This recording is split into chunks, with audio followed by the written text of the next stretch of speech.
Тукай ул безнең уртак татар халкының символы булып тора, һәм аның тормышын, иҗатын өйрәнү, шигырьләрен халыкка тәкъдим итү ул инде безнең изге бурычыбыз. Ничек уйлыйсыз, ни өчен әлеге әсәрләре халыкта популярлык казанган? Бу әсәрләрдә минем уемча Габдулла Тукай фольклорга, ягъни традицион мәдәниятка иң беренче чиратта игътибар итә. Бүгенге көндә татар теленә карата кызыксынуны ничек арттырырга һәм теленә ничек модага кертергә? Менә бу чиратта безнең күргәзмә ачылышындагы сүзне әйтәсем килә. Ул вакытта безнең яшь рәссамнарыбыз, тамашачыларыбыз инде бүген татар телендә сөйләшү, Тукай турында иҗат итү ул модны диделәр.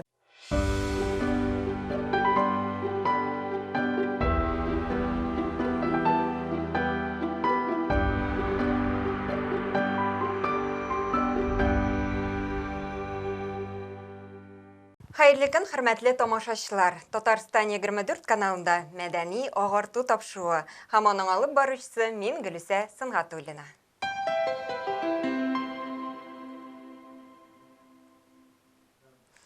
Тиздән 26 апрель татар халкының бөек шагыйре Габдулла Тукайның туган көне.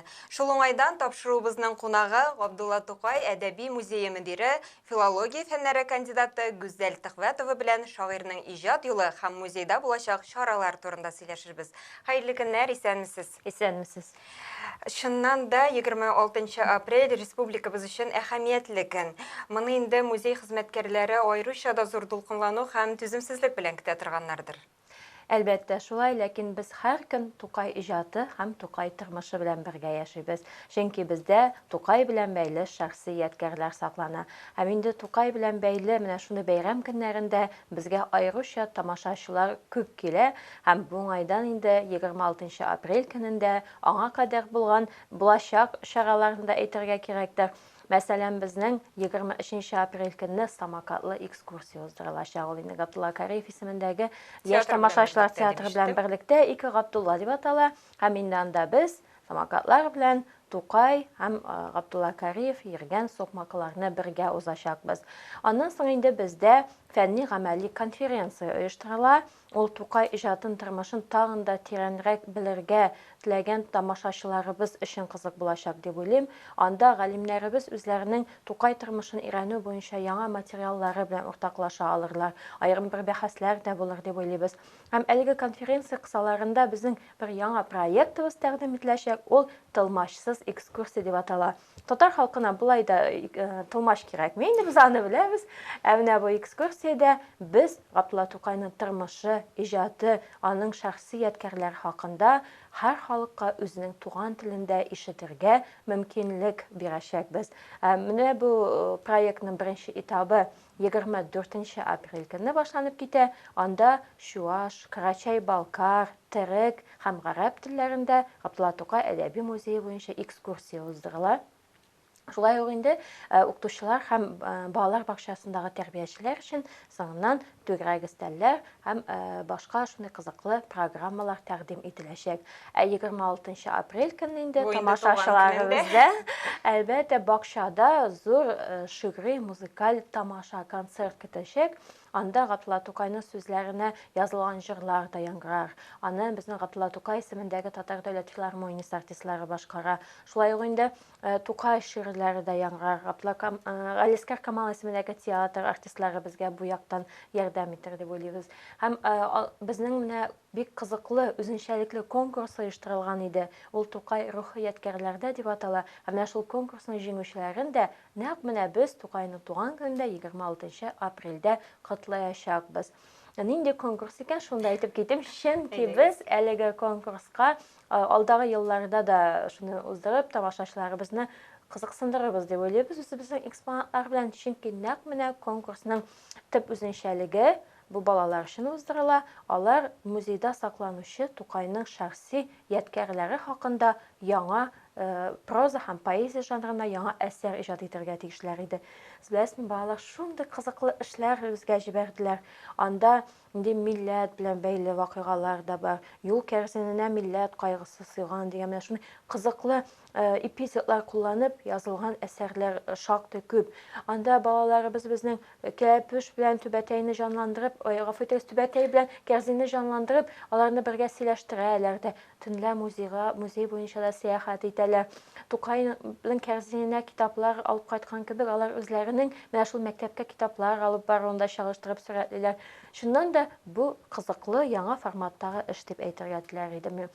Һәм безнең инде музейда бу 26 апрель белән әлбәттә шикләнеп калмыйбыз, чөнки бездә даими рәвештә тамашачыларыбыз килеп, үзләренең күңелләренә якын булган чараларда катнаша алалар.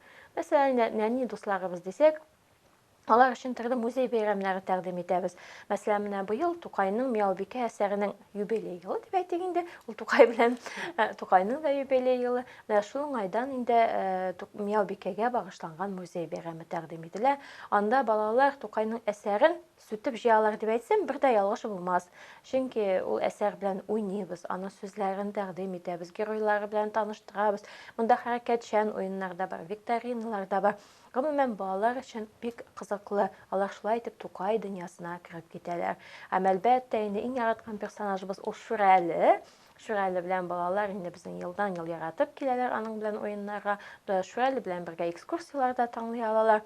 Ул инде төп геройларыбызның берсе. Һәм май аенда безнең әлбәттә инде иң күп тамашачыларыбыз ул Казан шәһәренә килгән кунакларыбыз булачак. Чөнки музейга төрле өлкәләрдән, төрле шәһәрләрдән тамашачылар килә. Һәм менә алар сүзләре белән әйтсәк, без биредә татар халкының рухын тоябыз дип, менә шулай әйтеп киткән чит җирләрдән килгән тамашачыларыбыз бар, төрле милләт кешеләре. Бу әлбәттә безне шатландыра, рухландыра һәм яңа эшләргә этәрә. Аннан соң инде тагын бераз алга узып китеп әйтсәм, ялгыш булмас, рөхсәт итсәгез, 11 июньдә Габдулла Тукай әдәби музее үзенең 35 еллыгын бәйрәм итәчәк. Чөнки безнең музей 1986 елда шагыйрьнең тууына 100 ел тулганда Казанның иң матур биналарының берсе Шамил йортында ачылган була. Һәм менә шул чараны инде без 11 июньдә бәйрәм итәрбез дип уйлыйбыз. Һәм безнең бәйрәмгә әлбәттә инде безнең якын дусларыбыз, тамашачыларыбыз килер дигән өметтә калабыз. Менә бит никадәр чара, никадәр бәйге үткәрәсез, димәк эшләрегез гөрләп бара дигән сүз. Аллага шөкер, быел тамашачыларыбыз айрыша күп. Бездә экскурсиялар, чаралар, бәйрәмнәр генә түгел, ул фәнни эштә алгы планга чыга. Чөнки Габдулла Тукай иҗатын, тормышын өйрәнү ул һаман да дәвам итә. Серләре ачыла бара. Менә бу уңайдан инде безнең бер кызыклы проектыбызны әйтеп китәргә теләр идем. Ул Тукайның мәҗмугай әсәрләрен кабаттан бастыру. Мәҗмугай әсәр дигәндә без шагыйрьнең 1914 елда басылып чыккан китабын атыйбыз. Бу китап буенча эшне Габдулла Тукай Клячкин шифаханәсендә ятканда ук башлап җибәрә. Ләкин кызганычка каршы китап ул вафат булганнан соң чыга. Һәм менә без Тукай музей хезмәткәрләре гарәп хәрфеннән кириллицага күчереп, андагы шигырьләрне бүгенге көндә кулланышта йөргән Тукай шигырьләре белән чагыштырып чыктык. Рәсманда үзгәрешләр дә бар. Шундый безнең китап укучыларны кызыклы шундый үзгәрешләр дә көтәчәк. Аны үзенең шәрәтләрендә күрә алачаклар. Һәм менә беренче тапкыр кириллицада басылып чыгачак әлеге китап Татарстан китап нәшриятында. Без инде аны музейның туган көне июнь аенда булыр дип көтәбез. Һәм менә тагын бер генә сүз әйтим, ул китап турында ник дигәндә, беләсезме, 1914 елда ул китап чыкканда китап нәшриятлары шундый кызыклы рекламалар тәкъдим итәләр. Мәсәлән, һәр өйдә бер нөсхә булырга тиешле китап һәм башка шундый менә бу реклама текстларында без өйрәнеп, фәнни материал булар әлеге китапның кереш өлешендә тәкъдим итәчәкбез. Менә ул да безнең инде китап укучыларга да, музей тамашачыларына да кызык була. Китапның төп нөсхәсен әлбәттә алар Габдулла Тукай әдәби музееннан таба алалар. Чөнки ул китапны куллатып карарга мөмкин булмаса да, пыяла аша күрергә мөмкин. Анда шагыйрьнең беренче иллюстрацияләреннән дә урнаштырылган һәм нәшриятләр ул елларда махсус фотограф яллап Тукай яшәгән авылларга җибәрәләр аны. Ул Кыйвам Карый Зөлфәкаров була һәм ул Тукай белән бәйле фотоларны иң беренче төшереп, нәкъ менә шушы җыентыкка урнаштыра. Әйдәгез барысында сөйләп бетермик. Тамашачылар үзләре килерләр, һәм инде сезнең музейда булып, барысы белән дә үзләре танышып китерләр. Без инде үз чиратыбызда сезгә бу эшләрегездә зурдан-зур уңышлар теләп калабыз. Менә гадәттә Габдулла Тукайның иҗат юлы, аның тормышы турында сөйләшкәндә, иң беренче булып халык күңеленә аның Шүрәле, Су анасы әсәрләре килеп баса, шулай ук инде И туган тел шигыре, шулай бит. Ничек уйлыйсыз, ни өчен әлеге әсәрләре халыкта популярлык казанган? Бу әсәрләрдә минем уемча Габдулла Тукай фольклорга, ягъни традицион мәдәниятка иң беренче чиратта игътибар итә, халык традицияләренә, һәм шул ук вакытта ул инде анда инде яңа мотивлар, яңа элементлар кертә. Мәсәлән, Шүрәле ул Тукайның чиста татар телендә дип әйтгәндә гарәп һәм фарсы сүзләрен аз кулланып язылган иң беренче әсәрләренең берсе. Ул әлбәттә халык арасына таралып, аларның мәхәббәтен яулый. Туган теле инде ул балалар шигыре буларак язылып, шулай ук халык арасында мәктәп мәдрәсәләрдә уку елы башланганда бәйрәмнәрдә җырлана торган була. Ул иң беренче чиратта нәкъ менә шагыйрьнең халыкның өметләрен аңлавы, халыкның мөхитен аңлавы, шуларны күрсәтергә омтылышындадыр дип аңлыйм. Ничек башка әсәрләрен дә популяр итәргә? Менә бу уңайда мәсәлән Габдулла Тукайның Безнең гаилә дигән шигыре бар. Менә бу Ләкин аны бар кеше дә белми. Кечкенә генә шигырь, мультфильмы да бар. Менә беренче иллюстрациясе, шуңа ясалган беренче иллюстрация белән бәйле рәвештә халыкка танытсак бик кызык булыр иде. Һәм безгә быел гына ул әсәргә ясалган беренче иллюстрацияның авторын табырга мөмкин булды. Кем икәнен ачыкларга мөмкинлек булды. Анда чыннан да менә шундый матур рәсем, бер гаилә утыра. Татар киемнәреннән кигәннәр, уртада самавар куелган, һәм алда кечкенә генә песи. Һәм Тукайның бу турыда истәлекләре дә сакланып калган. Мин рәссамга аңлата алмадым бу әсәрнең үзәгендә песи булырга тиешлеген. Алар кечкенә генә песи ясап куйдылар, уртага бабай кадәр самавар урнаштырдылар дип яза.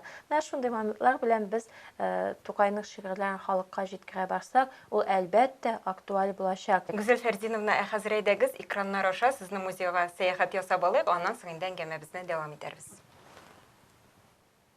Хөрмәтле тамашачылар, сезне Габдулла Тукай әдәби музеендагы кыйммәтле ядкарлар Габдулла Тукайның шәхси әйберләре белән таныштырырмын.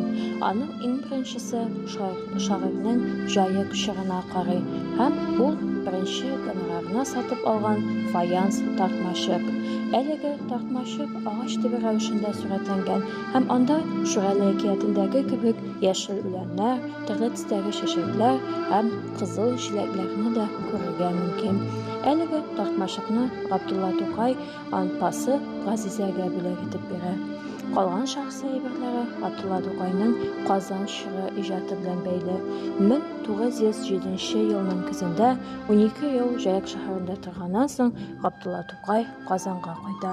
Казанга кайтканда истәлекләр буенча шагыйрьнең кулында юл кәрҗине була. Һәм нәкъ менә шул юл кәрҗине Габдулла Тукай әдәби музееның экспозициясенә урнаштырылган. Аның янында гына шагыйрьнең сөлгесе бар. Әлеге сөлгене без күптән түгел генә бары тик яңа экспозициядә генә күрсәттек, һәм тамашачылар аны белән хәзер Габдулла Тукай әдәби музеенда таныша ала. Шулай ук Габдулла Тукайның җиң каптырмаларын күрергә мөмкин. Әлеге җиң каптырмаларына игътибар белән карасак, аларга кыз сурәте төшерелгән, һәм аларны шагыйрьнең дуслары, хезмәттәшләре Әхмәтгәрәй һәм Зәйнәп Хәсәниләр Австриядән сәяхәттән алып кайталар һәм шагыйрьгә бүләк итеп бирәләр. Шулай ук Габдулла Тукай әдәби музеенда тагын бер кыйммәтле ядкар, аның түбәтәе саклана. Әлеге түбәтәйне кием Габдулла Тукай фотога төшә, һәм әлеге фото белән шагыйрьнең җыентыгы басылып чыга. Әлеге фотоны сез барыгыз да беләсез инде. Ул шагыйрьнең иң мәшһүр фотоларының берсе, һәм хәзер сез әлеге түбәтәйне дә күрдек. Габдулла Тукай әдәби музеенда саклана дип әйтә аласыз. 1912 елда шагыйрь сәяхәткә чыгып китә, һәм сәяхәтләренең берсе Петербург каласына була. Петербургта Габдулла Тукай татар мәктәбе укучылары белән очраша, һәм алар аңа кара савыты бүләк итәләр. Әлеге кара савыты бүгенге көндә Габдулла Тукай әдәби музеенда саклана. Ул эт рәвешендә һәм аучының эшләпәсе сурәтендә ясалган. Әлеге эшләпәне күтәрсәк, анда кара савыты буларак кулланылган җайланманы күрә алабыз. Бәлки, Габдулла Тукай үзенең соңгы шигырьләрен дә нәкъ менә әлеге кара савытындагы кара белән иҗат иткәндер дип уйларга мөмкин. Һәм шулай ук янәшәдә генә карандаш савыты бар. Әлеге карандаш савытын шагыйрь Петербургта шәһәргә сәяхәтен истәлеге буларак сатып ала. Әлеге савыт шәһәрнең 200 еллыгына багышлап чыгарылган һәм анда Петр I белән шәһәрнең күренекле тарихи биналары сурәтләнгән. Гомумән, Габдулла Тукай әдәби музеенда бик кыйммәтле ядкәрләр саклана. Алар шагыйрьнең үзе белән дә һәм аның чордашлары, күренекле шагыйрьләр, журналистлар, театр әһелләре, композиторлар, беренче татар артистлары белән дә бәйле. Шуннан да бик матур музей һәм шундый эчтәлекле сәяхәт өчен сезгә зур рәхмәтебезне белдерәбез. Белгәнемчә инде Габдулла Тукайның музее безнең Орча районында да урнашкан, тагын кайсы төбәкләрдә шагыйребезнең музейларын очратырга мөмкин. Бүгенге көндә Габдулла Тукайның тормышына һәм иҗатына багышланган 4 музей эшли. Кушлавычта, Кырлайда, Орча районнарында, Казанда Габдулла Тукай әдәби музее безнең музеебез һәм Тукай 12 ел гомерен уздырган Җаек шәһәрендә дә музей тәкъдим ителә. Бездә 25 апрель көнне әлеге музейлар барыбызда диярлек бергә тамашачыларыбызга Тукай иҗаты тормышы хакында конференцияда сөйләячәкбез. Уральск музейлары безгә интернет аша кушылачаклар. Менә бит, димәк, сез элемтәдә торасыз алар белән, шулай бит? Әлбәттә, чөнки Тукай ул безнең уртак татар халкының символы булып тора һәм аның тормышын, иҗатын өйрәнү, шигырьләрен халыкка тәкъдим итү ул инде безнең изге бурычыбыз. Шагыйребезнең биографиясына күз салсак, без инде аның Әстерхан өлкәсендә, Уфа шәһәрендә, шулай ук Санкт-Петербургта да булганын беләбез. Менә әлеге төбәкләрдә Тукай белән бәйле истәлекле урыннар бармы? Менә әлеге төбәкләрдән карасак, беренче чиратта инде һәйкәлләргә игътибар итәргә кирәк, чөнки нәкъ менә һәйкәлләрдә халык мәхәббәте чагыла дип әйтсәм инде ялгыш булмас. Шулай ук Петербург белән бәйле материаллар менә бездә инде аның 2 ядкәре саклана. Һәм урыннарыннан килгәндә мин урыннарга игътибар итмичә, бәлки ядкәрләр турында әйтеп китсәм дөресрәк булыр, чөнки нәкъ менә Петербург каласында Тукайның башка җирдә сакланган турында мәгълүматым юк. Бер китабы бар, Сабит укырга өйрәнә дигән. Ул Петербургта китапханәдә сакланып калган. Без инде аның скан вариантын үзебезгә алып тамашачыларга күрсәтәбез. Анда шундый матур рәсемнәр тәкъдим ителә. Шуннан да бу кызыклы китапларның берсе. Габдулла Тукай тел өчен көрәш алып барган күренекле шәхесләребезнең берсе бит инде ул. Бүгенге көндә татар теленә карата кызыксынуны ничек арттырырга һәм теленә ничек модага кертергә? Сезнең фикерегез?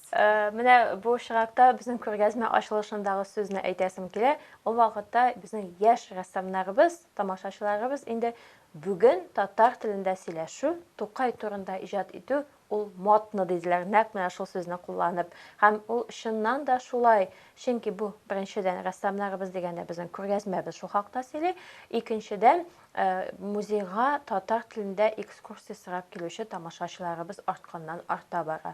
Һәм татар телендә экскурсия сорау бер әйбер, тагын чит милләт кешеләренең татар мәдәнияты, татар әдәбияты белән кызыксынулары күренә.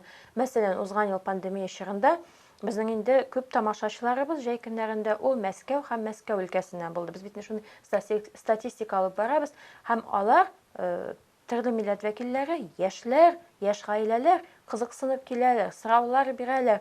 Аларга экскурсия уздыру үзе бер шундый рәхәтлек бирә иде. Чөнки аларның янган күзләрен күрәсең, кызыксынганнарын күрәсең. Һәм алар әле менә бездә дә Тукай белән һәйкәл бар дип әйтәләр кайсы вакытта. Яисә мәктәптә Мәскәү һәм Петербург шәһәрләре булсалар, инде мәктәптә балаларыбыз укый дигән менә шундый сүзләр әйтәләр. Ул әлбәттә безгә инде шатлык өсти.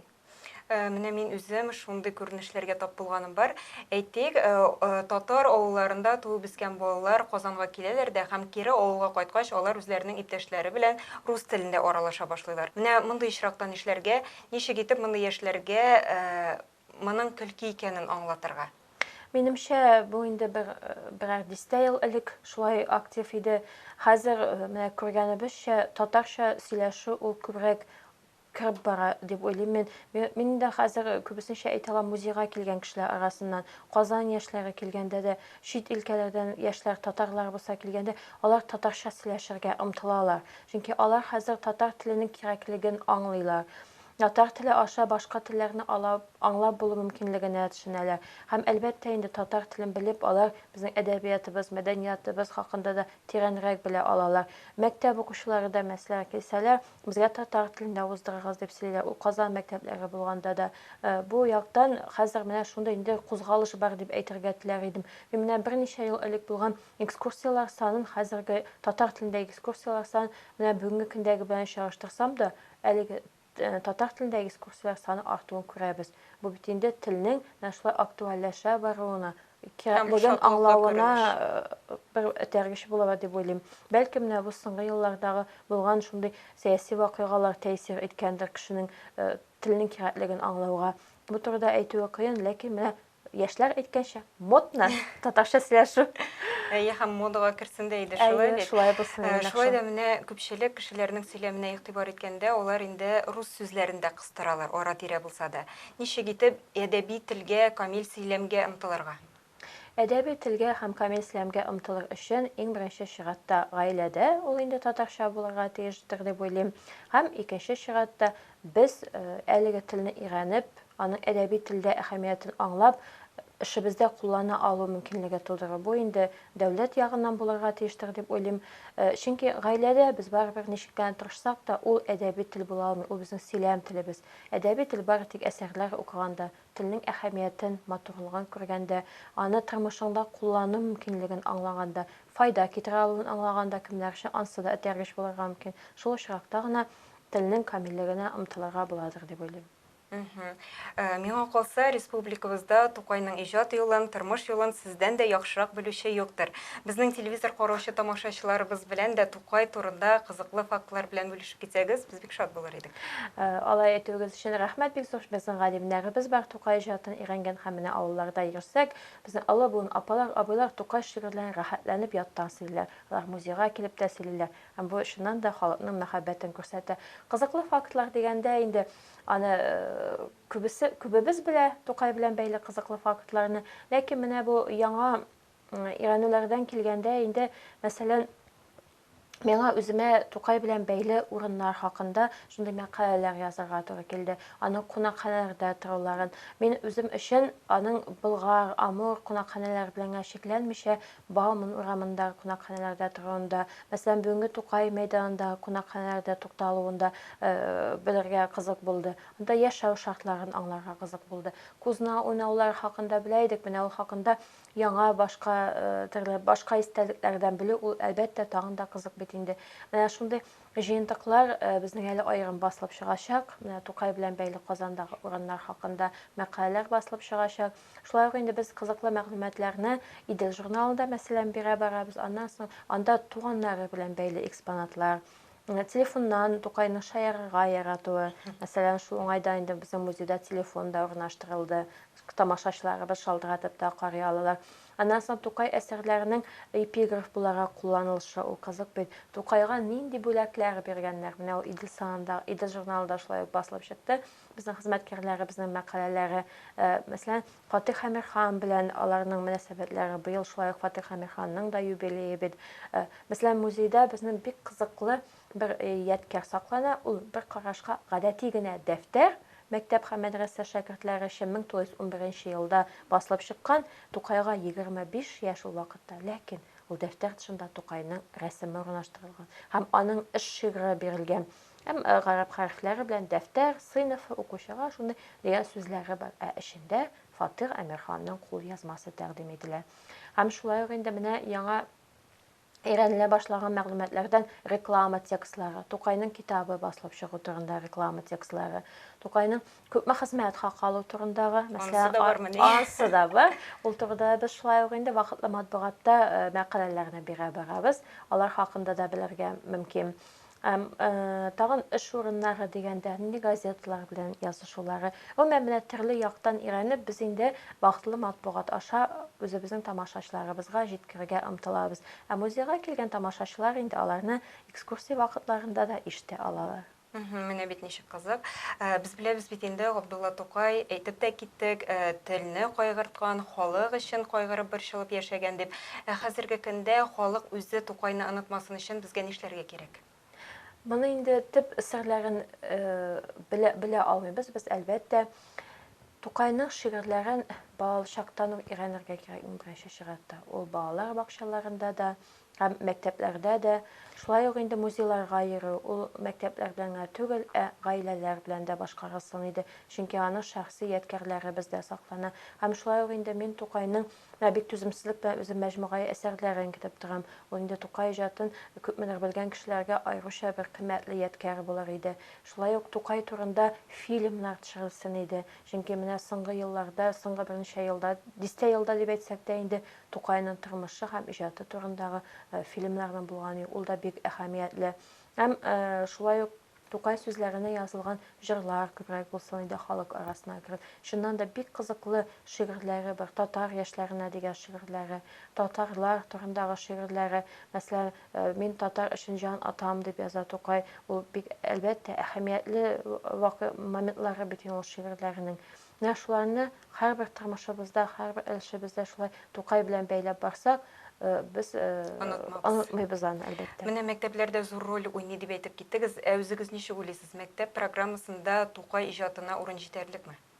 Мәктәп программасына кызганычка каршы Тукай иҗатына урын җитми. Ул елдан-ел кыскара бара дип беләм аңлавымча.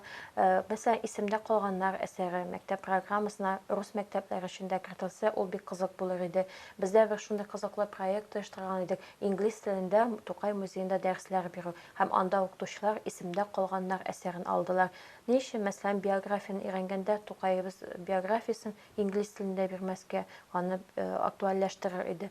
Пушкин һәм Лермонтовны өйрәнгәндә ни өчен Тукай аларга ярып язган шигырьләрне чагыштырып тәкъдим итмәскә? Ул чыннан да менә безнең ушул төбәккә бәйләп күрсәтер иде, әһәмиятен тагын да ассыклап аңлатыр иде. Анна Ахматованы өйрәнгәндә аның Тукай шигырьләрен рус теленә тәрҗемә итүенә тукталу. Бу шулай ук балада инде горурлык хисе уятыр иде дигән мин шундый теләктә калам. Ә инде исемдә калганнар повесте ул аеруча әһәмиятле. Аны менә балаларга башта урта сыйныфларда, аннан соң югары сыйныфларда инде башка форматта тәкъдим итү булса әйбәтрәк булыр иде. Гүзәл Фәрдиевна, бик зур рәхмәт сезгә бүген безнең тапшыруыбызга килгәнегез өчен. Сезгә барлык эшләрегездә дә зурдан-зур уңышлар телибез һәм якынлашып килүче туган тел көне белән котлыйбыз. Рәхмәт сезгә һәм тамашачыларыбызны инде Габдулла Тукай әдәби музеенда көтеп калабыз. Бик зур рәхмәт. Татарстан 24 каналында мәдәни агарту тапшыру булды. Мин исә туган телебезне саклыйк, яклыйк дигән теләктә сезнең белән сау булашам. Исән сау булыгыз.